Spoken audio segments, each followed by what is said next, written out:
السلام عليكم ورحمة الله وبركاته. سنة تالتة إعداد. النهاردة إن شاء الله هنتكلم عن الجزء الثاني من الدرس الرابع، محمد علي وبناء مصر الحديثة. هنتكلم في جزء النهاردة كده في شكل سؤال وإجابة بطريقة مبسطة، هنفهم كل سؤال بإجابته وهنحفظهم بأغاني كده على طريقة أغاني الأولتراس. في منهم أغنية الكتير هيعرفها والأغنية التانية تحدي. عايز حد بقى يكون متابع قوي كده واللي هيعرفها يكتب لي في كومنت. بس زي ما طلبت من حضرتك في الفيديو اللي فات، قبل ما تروح للأغاني وتكتب أي كومنت يا ريت تشوف جزء الشرح كده، وبعد كده بقى تروح للأغنية هتلاقيها بتسهل عليك الحفظ. يا ريت يا شباب بقى لايك للفيديو واشتراك في القناة، ويلا بينا نبدأ. بالنسبة للبناء الاجتماعي اللي هو شكل المجتمع، في عهد محمد علي كده بيجي عليه سؤال دلل كتر في السنين اللي فاتت في معظم الامتحانات. يقول لي كده دلل أثرت سياسة محمد علي الاقتصادية في تشكيل وبناء القوى الاجتماعية. الدليل إن السياسة اللي اتبعها محمد علي غيرت في شكل المجتمع. عندنا المجتمع أيام الحكم العثماني زي ما عرفنا قبل كده إن المماليك كانوا طبقة حاكمة، العلماء والتجار كانوا طبقة وسطى. هل الكلام ده استمر بعد سياسة محمد علي ولا إيه اللي حصل؟ تعال نشوف بقى الإجابة. عندي رقم واحد، انتهى نفوذ المماليك كهيئة حاكمة وحل محلهم أسرة محمد علي. رقم اتنين، قل نفوذ علماء الأزهر والقيادات الشعبية وظهرت طبقة من الأعيان وعمال الصناعة. رقم تلاتة، تدهورت طبقة التجار وظهر البدو كقوة اجتماعية مستقرة. طبعا أول واحدة بقى، انتهى نفوذ المماليك كهيئة حاكمة. احنا عرفنا إن محمد علي قدر إن هو يتخلص من زعماء المماليك في مذبحة القلعة، واللي تولى مناصبهم طبعا أفراد أسرته، بالإضافة برضك لعناصر تركية كانت موجودة في مصر. رقم اتنين بقى، قل نفوذ علماء الأزهر والقيادات الشعبية. طبعا عرفنا برضك إن محمد علي قدر إن هو يتخلص من الزعامة الشعبية الممثلة في عمر مكرم. ومن الآخر كده قل نفوذ علماء الأزهر والقيادات الشعبية، معناه كده بالبلد إن هم بقى ما بقاش يتعمل لهم حساب زي الأول. طيب بالإضافة بقى إن ظهرت طبقة من الأعيان وعمال الصناعة. بالنسبة للأعيان اللي هم كبار ملاك بقى الأراضي الزراعية، في منهم اللي على صلة قرابة بالسلطان العثماني. محمد علي بقى احنا عرفنا إن هو في الزراعة حدد إيه اللي هيتزرع. طبعا بقى مش هيقدر يعمل كده مع الأعيان دول، بس يخليهم طبقة مميزة كده وابتدى يقرب منهم ويقنعهم بقى يزرعوا أراضيهم بالمحاصيل اللي هو شايفها. زائد بقى اهتمام محمد علي بالصناعة إن هي أساس التقدم الاقتصادي، فعمال الصناعة بقى ليهم وضع تاني. مع استمرار حاجة كده نكون عارفينها عشان بتيجي في صح وغلط، استمرار طوائف الحرف. الصناع كل طائفة منهم ليها بقى نقيب زي ما قلنا كده في اجتماع الزعامة الشعبية ونقباء الطوائف في دار المحكمة. طبعا مش معنى بقى إن الصناع بقوا فئة مميزة أو طبقة مميزة عند محمد علي إن طوائف الحرف دي اتلغت، لا استمرت زي ما هي. فدي بنعرفها كده عشان ما يجيلي صح وغلط. يقول لي ظهرت في عهد محمد علي طبقة من عمال الصناعة مع استمرار طوائف الحرف، هنقول له صح. رقم ثلاثة في الإجابة بقى، تدهورت طبقة التجار. احنا عرفنا محمد علي احتكر تجارة الواردات والتجارة سيطر عليها، فده طبعا أثر في التجار، فبنقول تدهورت طبقة التجار. وظهر البدو كقوة اجتماعية مستقرة. البدو اللي كانوا بيقوموا بالإغارات على الطرق البرية، محمد علي بقى بذكائه قدر إن هو يديهم أراضي كده يستصلحوها ويعيشوا من خيرها بدل موضوع السرقة والقصة دي، وفي نفس الوقت يقدر يسيطر عليهم، فأصبحوا قوة اجتماعية أو جزء من المجتمع. يبقى الإجابة كده، انتهى نفوذ المماليك كهيئة حاكمة وحل محلهم أسرة محمد علي. قل نفوذ علماء الأزهر والقيادات الشعبية وظهرت طبقة الأعيان وعمال الصناعة. رقم ثلاثة، تدهورت طبقة التجار وظهر البدو كقوة اجتماعية مستقرة. بالنسبة للتعليم والثقافة بيجي لي فيهم سؤالين، الاتنين بنفس الصيغة، واحد بما تفسر وواحد دل. لو قال لي بما تفسر، اهتم محمد علي بالتعليم والثقافة، هنقول له كده لسد حاجة المصالح الحكومية من الموظفين. رقم اتنين، لسد حاجة الجيش والأسطول من الفنيين والمتخصصين. عند محمد علي بقى عنده مصالح حكومية بقى، مخازن ودفاتر وغيره، فعايز ناس بقى بتعرف تقرا وتكتب، فعشان كده اهتم بالتعليم لسد حاجة المصالح الحكومية من الموظفين. زائد بقى ان الجيش والاسطول محتاج كده فنيين ومتخصصين، عايزين بقى ناس تصنع بقى السفن، ده بالنسبة مثلا للاسطول، وناس تصنع بقى ملابس واسلحة، فدولة اللي احنا بنسميهم الفنيين والمتخصصين. يبقى الإجابة كده تاني، لسد حاجة المصالح الحكومية من الموظفين، لسد حاجة الجيش والأسطول من الفنيين والمتخصصين. عندي بقى السؤال ده نفسه لو جالي دليل، لو قال لي إيه الدليل فعلا إن محمد علي اهتم بالتعليم والثقافة، بكل بساطة كده هنقول له في الإجابة أنه أنشأ مدارس، والمطبعة الأميرية في بولاق استعان ببعض الأساتذة الأجانب وأرسل البعثات العلمية لأوروبا. طب بالنسبة لأسباب إنشاء محمد علي المطبعة الأميرية في بولاق، طبعا مطبعة هتبقى لطبع الكتب المدرسية والأدبية والفنية، إصدار صحيفة الوقائع المصرية. يبقى كده ايه سبب انشاء المطبعة الاميرية في بولاق؟ لطبع الكتب المدرسية والادبية والفنية، لاصدار صحيفة الوقائع المصرية. عند اللي بعد كده، بما تفسر استعان محمد علي ببعض الاساتذة الاجانب. الاجابة كده للتدريس في المدارس العليا والمساهمة في الترجمة. طبعا عندنا اساتذة بقى اجانب موجودين في مصر، محمد علي استغلهم ان هم يدرسوا في المدارس العليا. المدارس العليا بقى اللي هي بنقول عليها كليات دلوقتي، كمان استغلهم ان هم يساهموا في حركة الترجمة. عرفنا في الصناعة كده إن محمد علي ترجم كتب الصناعة، مش بس كتب الصناعة، في المجالات المختلفة. فطبعا دولت أجانب بقى وعارفين اللغة العربية، فاستغلوهم في موضوع الترجمة ده. طبعا دي بقى بالنسبة لشوية ملاحظات كده. احنا قلنا إن محمد علي أرسل بعثات علمية لأوروبا، وكان من أبرز أعضاء هذه البعثات رفاعة الطهطاوي وعلي مبارك، اللي كان لهم دور في استمرار النهضة التعليمية بعد عودتهم من أوروبا. ومن المدارس اللي أنشأها محمد علي اللي بنسميها المدارس العليا، عند مدرسة الطب، الزراعة والمهندس خان. طبعا الطب اللي هي كلية الطب دلوقتي، واللي بعديها بقى كلية الزراعة وكلية الهندسة.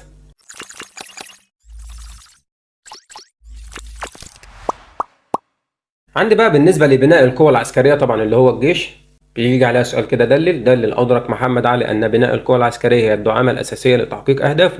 معنى السؤال كده إن محمد علي كان عارف إن الجيش هو اللي هيحقق له أحلامه، والراجل ده عايز يبقى زيه زي السلطان العثماني، زي ملوك أوروبا وغيرهم، بيحلم بالتوسعات. عشان كده محمد علي بقى عمل إيه؟ بنقول في الإجابة كده إن هو اهتم بإعداد الضباط والجنود، وأنشأ لذلك العديد من المدارس العسكرية. استعان بضباط ومعلمين أجانب.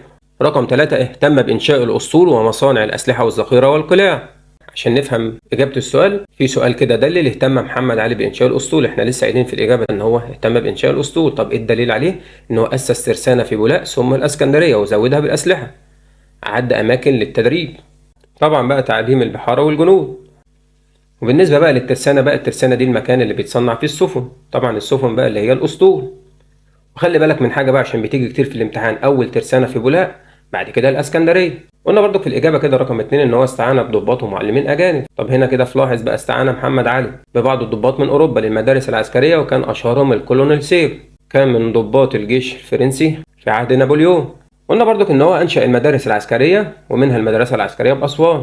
خلينا فاكرين كده إن محمد علي أنشأ مدرسة عسكرية فين؟ في أسوان. طب وبالنسبة بقى لإعداد الجنود، في النقطة الثالثة كده بنقول إن هو حاول في البداية تجنيد السودانيين. طيب لما فشل في ذلك الأمر، اتجه لتجنيد المصريين اللي أثبتوا كفاءتهم العسكرية بقى في ميادين القتال، في إطاعة الأوامر، في الالتزام بالتدريبات. والنقطة دي مهمة جدا برضك، بتيجي في صح وغلط. لو قال لك كده صح أو غلط: بدأ محمد علي بتجنيد المصريين ثم السودانيين، هتقول له لا غلط، السودانيين الأول بعد كده الإيه؟ المصريين. يبقى نرجع بقى لسؤال دلل كده اللي قلناه في الأول. احنا طبعا شرحنا النقط الخاصة بيه، بس لو جالي السؤال كده بنكتبه بالشكل المبسط اللي قدامك. لو قال لي: دلل أدرك محمد علي أن بناء القوى العسكرية هي الدعامة الأساسية لتحقيق أهدافه، هنقول له كده: اهتم بإعداد الضباط والجنود، وأنشأ لذلك العديد من المدارس العسكرية، استعان بضباط ومعلمين أجانب، اهتم بإنشاء الأسطول ومصانع الأسلحة والذخيرة والقلاع. طبعا بقى مصانع الأسلحة والذخيرة، مصانع الأسلحة طبعا اللي هي مثلا المدافع أو البنادق أو غيره، والذخيرة بقى اللي هو البارود، أو اللي هو احنا بنسميه بالبلدي كده الطلق بتاع الحاجات دي. عندي بالنسبة للقلاع بقى، أنشأ قلاع طبعا في اسكندرية ورشيد ودمياط. حضرتك عارف يعني إيه قلعة. عندي بقى بالنسبة للبناء السياسي، عندما تولى محمد علي الحكم بدأ في إعادة تنظيم الإدارة. وهنا ده بقى سؤال بما تفسر. لما يقول لي بما تفسر اهتم محمد علي بإعادة تنظيم الإدارة، نقول للسيطرة الكاملة على شؤون البلاد. أي مكان عشان يبقى ناجح لازم أن تكون إدارته قوية، فمحمد علي بقى عايز يسيطر على البلد كلها، فاهتم بتنظيم الإدارة. وده كده لو قال لي بما تفسر ليه هو أعاد تنظيم الإدارة، هنقول له للسيطرة الكاملة على شؤون البلاد. طب لو قال لي إيه الدليل بقى؟ ده اللي اهتم محمد علي بالتنظيم الإداري عمل إيه؟ هنقول كده: قسم مصر ل7 مديريات، جعل الحكومة المركزية على رأس النظام الإداري وتصدر الأوامر واجبة التنفيذ. رقم 2: أنشأ المجالس والدواوين. رقم 3: أصدر لائحة جديدة لإعادة تنظيم الإدارة إلى 7 دواوين وحدد اختصاصاتها. وعشان نفهم بقى الإجابة دي، بص عليها كده في الملاحظات. بنقول كده إن محمد علي قسم مصر ل7 مديريات، كل مديرية بتشمل عدد من المحافظات. فمصر كانت متقسمة ل7 مديريات أو 7 أجزاء، زائد إن هو أنشأ بقى الحكومة المركزية اللي هي الحكومة بتاعته، الوزراء بقى اللي هم المعاونين المساعدين بتوعه، وكان مقرها القاهرة، وكان دورها إن هي بتصدر الأوامر واجبة التنفيذ. محدش يقدر بقى يناقش محمد علي طبعا بعد مذبحة القلعة والكلام ده كله، محدش كان يقدر يقول له لا ولا القصة دي. طيب أنشأ عدة مجالس ودواوين لتعاونه في تسيير شؤون البلاد الداخلية، ومنها الديوان العالي ومجلس المشورة. ساعات بيجي لي كده: من هو أنشأ مجلس المشورة؟ هنقول له محمد علي. طبعا محمد علي بقى الديوان العالي ده اللي هو بيجمع الوزراء بتوعه المساعدين، ومجلس المشورة بقى بيبقى فيه مناقشة الآراء بقى في حلول مشكلات البلد والقصة دي. بس في الأول وفي الآخر الرأي بيرجع لمحمد علي. جه محمد علي كده في أواخر حكمه إن هو أصدر لائحة جديدة عام 1837. طبعا اللائحة دي زي اللي احنا بنقول عليها دلوقتي الدستور، شوية بنود كده بيحدد فيها محمد علي كل وزارة أو كل ديوان المطلوب منه. فبنقول هنا محمد علي أصدر لائحة جديدة لإعادة تنظيم الإدارة إلى 7 دواوين وحدد اختصاصاتها. طبعا قبل كده معاونين محمد علي أو الوزراء بتوعه كانوا بيتجمعوا في الديوان العالي بيناقشوا كل حاجة في البلد. لا، محمد علي في أواخر حكمه قال لك لا، أنا عايز بقى أقسم الوزارات دي أو الدواوين دي ل7، وكل ديوان بقى مسؤول بحاجة يبقى مركز فيها. فعشان كده بنقول إن هو أعاد تنظيم الإدارة إلى 7 دواوين وحدد اختصاصاتها. يبقى إجابة السؤال دلل كده تاني، اهتم محمد علي بالتنظيم الإداري. الدليل هنقول له كده قسم مصر ل7 مديريات، جعل الحكومة المركزية على رأس النظام الإداري وتصدر أوامر وواجبات التنفيذ، أنشأ المجالس والدواوين، أصدر لائحة جديدة لإعادة تنظيم الإدارة إلى 7 دواوين وحدد اختصاصاتها. ويلا بقى نحفظ الجزء ده بأول أغنية. أثرت سياسة محمد علي في البناء الاجتماعي، عرف البدو الاستقرار، تدهورت طبقة التجار، ظهرت طبقة من الأعيان وعمال الصناعة، انتهى نفوذ المماليك كهيئة حاكمة، قل نفوذ علماء الأزهر والقيادات الشعبية. وبالنسبة للتعليم مصالح حكومية، موظفين، جيش وأسطول، فنيين وكمان متخصصين، أنشأ مدارس حديثة ومطبعة في بولاق، استعان بأساتذة أجانب وأرسل بعثات لأوروبا. وبالنسبة القوة العسكرية أدرك محمد علي إنها هي دعامة أساسية، اهتم بإعداد الضباط، أنشأ مدرسة في أسوان، استعان بالكولونيل سيف أحد ضباط جيش نابليون، بدأ بتجنيد السودانيين وبعدهم المصريين، أنشأ ترسانة في بولاق ثم في اسكندرية، أنشأ مصانع ذاخرة ومصانع أسلحة، اهتم بتشييد القلاع للدفاع عن البلاد. وبالنسبة البناء السياسي أنشأ مجالس ودواوين زي المشورة والعالي، أنشأ حكومة مركزية مقرها القاهرة، قسم مصر إداريا ل7 مديريات، أصدر لائحة جديدة 1837 لإعادة تنظيم الإدارة في 7 دواوين.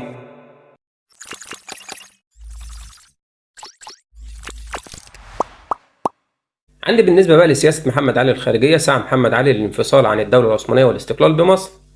بنقول كده مرت العلاقة بينه وبين السلطان العثماني بمرحلتين، وناخد بالنا من الفروقات ما بينهم عشان صح وغلط. مرحلة الاتفاق خاض فيها محمد علي حروب بأمر السلطان مثل حروب شبه الجزيرة العربية وحروب اليونان. طيب بالنسبة بقى لمرحلة الخلاف خاض فيها محمد علي حروب برغبته مثل حروب السودان والشام. محمد علي خاض حروب 2 منهم كانوا بأمر السلطان، السلطان هو اللي طلب منه، زي حروبه في شبه الجزيرة العربية وحروب اليونان، و2 برغبته الشخصية بقى زي حروبه في السودان والشام. فبنحفظهم كده بأمر السلطان جزيرة عربية يونان، وبرغبته الشخصية شام وسودان.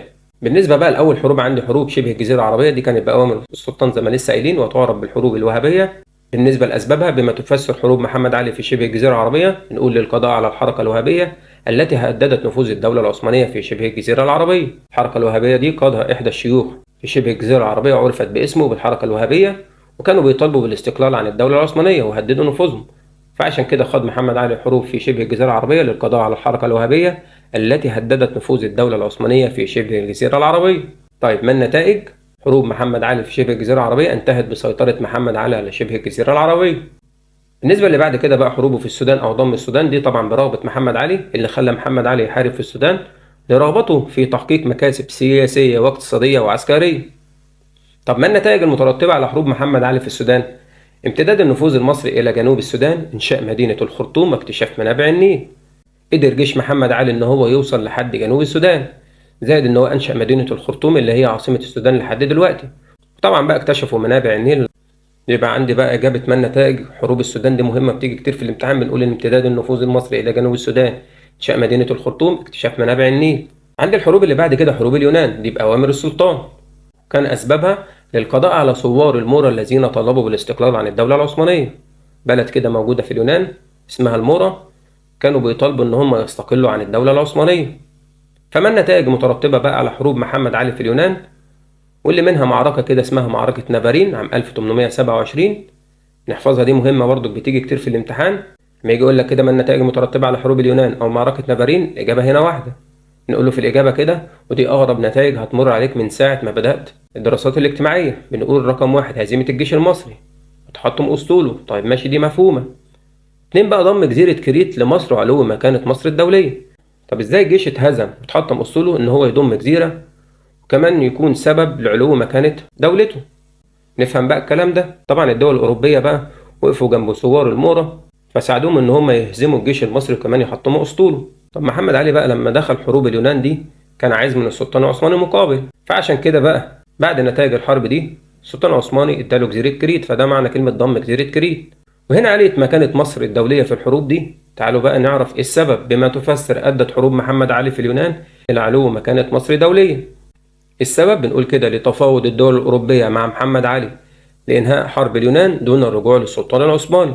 طيب لما الدول الأوروبية بقى تفاوضت مع محمد علي من غير ما تعمل حساب للسلطان العثماني، العلاقة بين السلطان العثماني ومحمد علي هتتغير ولا ايه اللي هيحصل؟ فبنقول بقى في اللي بعد كده ما النتائج المترتبة على تفاوض الدول الأوروبية مع محمد علي لإنهاء حرب اليونان. نقول في الإجابة كده توتر العلاقات بين محمد علي والسلطان العثماني وتفكيره في الاستقلال بحكم مصر، طبعا تفكير محمد علي، بالإضافة بقى لعلو مكانة مصر دوليا.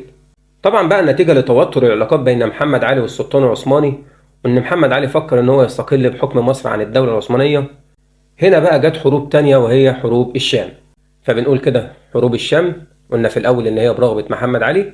طب بما تفسر حروب محمد علي في الشام بسبب توتر العلاقات بين محمد علي والسلطان العثماني. السبب الثاني تفاوض محمد علي مع الدول الأوروبية لإنهاء حرب اليونان وتصميمه على الاستقلال بحكم مصر. طيب ما النتائج المترتبة على حروب محمد علي في الشام؟ امتداد النفوذ المصري لبلاد الشام ووصول القوات للفرات، يعني خدوا الشام ووصلوا بقى لجزء من العراق اللي هي الايه؟ الفرات، نهر الفرات اللي احنا عارفينه.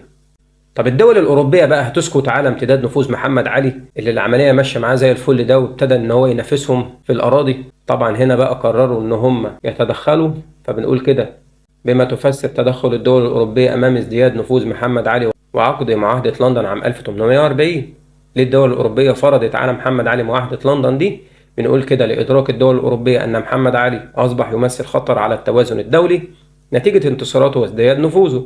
الدول الأوروبية شافت إن محمد علي ابتدى يهدد بقى مصالحها والتوازن الدولي، إن هيبقى معاه أراضي أكتر من اللي هي عندهم نفسهم، فلو جند بقى شعوب الأراضي اللي هو بيستولي عليها هيبقى قوة عظمى وهيمثل خطر عليهم اللي احنا بنسميه التوازن الدولي. فعشان كده فرضوا عليه معاهدة لندن، وكان من نتائجها برضك إن هو قبل الشروط اللي هي إيه بقى؟ بنقولها في شكل سؤال. ما النتائج كده؟ تدخل الدول الأوروبية أمام ازدياد نفوذ محمد علي وعقد معاهدة لندن اللي نتج عن معاهدة لندن إعادة بلاد الشام والجزيرة العربية للسلطان العثماني، إعلان خضوع محمد علي له وتثبيته على حكم مصر. طبعا هنا طلبوا من محمد علي إن هو يعيد بلاد الشام والجزيرة العربية للسلطان العثماني وكمان يكون خاضع ليه، يرجع يسمع كلامه زي الأول. طيب مقابل إيه بقى؟ مقابل تثبيته على حكم مصر يفضل زي ما هو ثابت في حكم مصر. طبعا بقى كان موقف محمد علي من معاهدة لندن عام 1840 إن اضطر محمد علي إلى قبول شروطها. طبعا محمد علي مش هيقدر يقف قصاد الدول الأوروبية دي كلها. مش بس كده بقى، في فرمانية عام 1841 السلطان العثماني أصدر فرمانين في عام 1841. الأول كده يقضي بوراثة حكم مصر لأكبر أبناء محمد علي سنا من الذكور. مش بس محمد علي هيكون ثابت في حكم مصر، لا ده حكم مصر كمان هيبقى وراثة من بعده لأكبر واحد بقى في أبنائه من الذكور. أي واحد بقى كبير في أسرة محمد علي يتولى الحكم، وممكن زي ما نعرف اللي جاي يكون ابنه، ممكن يكون ابن ابنه وهكذا. الفرمان التاني يقضي بولاية محمد علي على السودان. ده معناه كده إن السودان هتبقى ولاية تابعة لمصر. ويلا بقى بينا نحفظ الجزء ده بآخر أغنية عندي. بالنسبة لي السياسة الخارجية خاض محمد علي حروبه هي في شام وسودان برغبة شخصية وبأمر السلطان يونان وجزيرة عربية.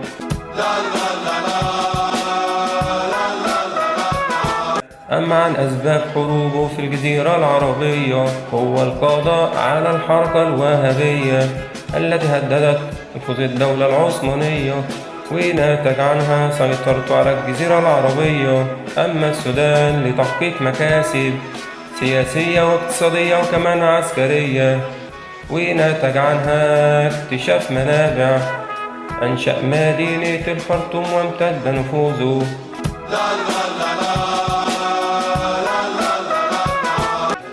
أما اليونان ثوار المورا طلبوا الاستقلال عن الدولة العثمانية ونتج عنها في نافارين تحطم أسطول محمد علي وضم كريت وعلو مكانة مصر الدولية نتيجة تفاوضه مع الدول الأوروبية لإنهاء حروبه في اليونان دون الرجوع للسلطان، فتوترت بينهم العلاقة، ويفكر محمد علي في الاستقلال.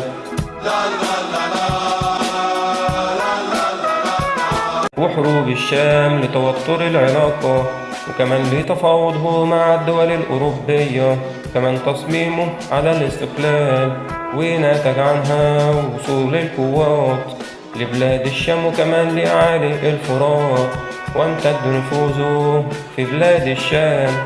وبالنسبة لمعاهدة لندن، أسبابها إدراك الدول الأوروبية أن التوازن الدولي محمد علي خطر عليها نتيجة انتصاراته وامتداد نفوذه، ونتج عنها قبول شروطها، وهي إعادة الشام والجزيرة العربية، وكمان خضوعه للسلطان مقابل تثبيته على حكم مصر، وكمان فرمانين من السلطان، الأول حكم وراثة لأكبر أبنائه، والثاني يقضي بولايته على السودان.